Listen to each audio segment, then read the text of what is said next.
নমস্কার বন্ধুরা, আজ আমি চলে এসেছি এস ক্যাটারিংয়ের আমন্ত্রণে আর জন্মদিন বাড়ি। এখানে এই সুভাষের জন্মদিন। দেখো ভেতরটা কি সুন্দর করে সাজিয়েছে, দারুণ অসাধারণ। আর এখানে বাচ্চারাও সব খেলছে। আর আমিও দেখো চলে গেলাম আর তোমাদের একটুখানি ঢং করে দেখিয়েও দিলাম কার জন্মদিন। আর এই বলেই আমি ভেতরে ঢুকলাম। আর এখানে দেখো বাচ্চাদের খেলার নানা রকম আয়োজনও করেছে। আর এই বলেই আমি চলে এলাম মকটেল কাউন্টারে। আর দেখো এখানে একটু গলা না ভিজিয়ে নিলে হয়, তাই আমি একটা মকটেল খেয়ে নিলাম। তারপরে এখানে স্টার্টারে চলে এলাম। এখানে ছিল ফিশ বল, চিজ বল আর চিকেন কাবাব। সত্যি বলছি, চিকেন কাবাবটা জাস্ট যা হয়েছিল, আর ওয়াও, তোমরা আমি কি বলবো, না খেলে সত্যি বোঝা যাবে না, সত্যি অসাধারণ হয়েছিল। শুধু কাবাব নয়, সব কিছু। আর এখানে করেছিল কফি। কফি তো আমি খাই না, তাই কফি খাইনি। আরও আমি আর এক গ্লাস নিয়ে নিয়েছিলাম মকটেল। দেখো এখানে সাজানোটা খুব সুন্দর হয়েছিল। আর এই যে এস ক্যাটারিংয়ের তোমাদের প্লেটটা দেখিয়ে দিলাম। আর এখানে দেখো মেনুগুলো আমি সব ভালো করে দেখিয়ে দিচ্ছি, তোমরা চাইলেই মেনুগুলো একটু ভালো করে দেখে নিতে পারো। তারপরেই আমি দেখো অনেক রাত হয়ে যাচ্ছে, দেরি না করে আমি খাবারের জায়গাগুলো তোমাদের একবার ঘুরে দেখিয়ে নিলাম।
Everyone is so loud.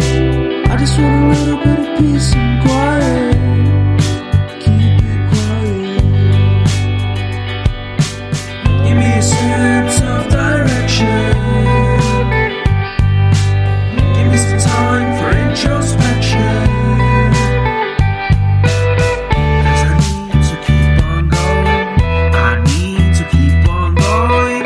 I need to be a forward thinker. এবার আমার খাওয়া দাওয়ার পালা। এবার দেখো আমি একটা প্লেট নিয়ে নিলাম। এবার চলো, প্রথমেই নিয়ে নিলাম কড়াইশুঁটির কচুরি আর ডিমের ডেভিল আর ফুলকপির রোস্ট। সত্যি ডিমের ডেভিলের পুরটাও দারুণ হয়েছিল আর দারুণ খেতেও হয়েছিল। আর কড়াইশুঁটির কচুরির তো কোনো কথাই হবে না। তারপরেই আমি নিয়ে নিলাম রাইস আর মটন কষা। আর মটনটা খুব দারুণ হয়েছিল, দারুণ। মটনের পিসগুলো এত নরম হয়েছিল যে আমি বলে বোঝাতে পারবো না।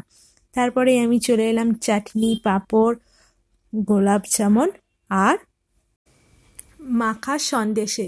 আর সব শেষে কিন্তু পান আর আইসক্রিমও ছিল। তোমাদের আর একবার আমি দেখিয়ে দিলাম মেনুগুলো।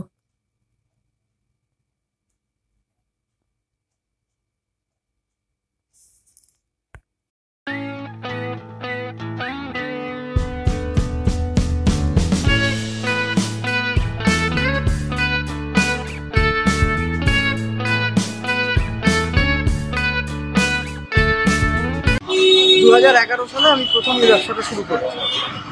তো এখন 2024 পার হয়ে 2025, মোটামুটি আমার 11-13 বছরের উপরে ব্যবসা হয়।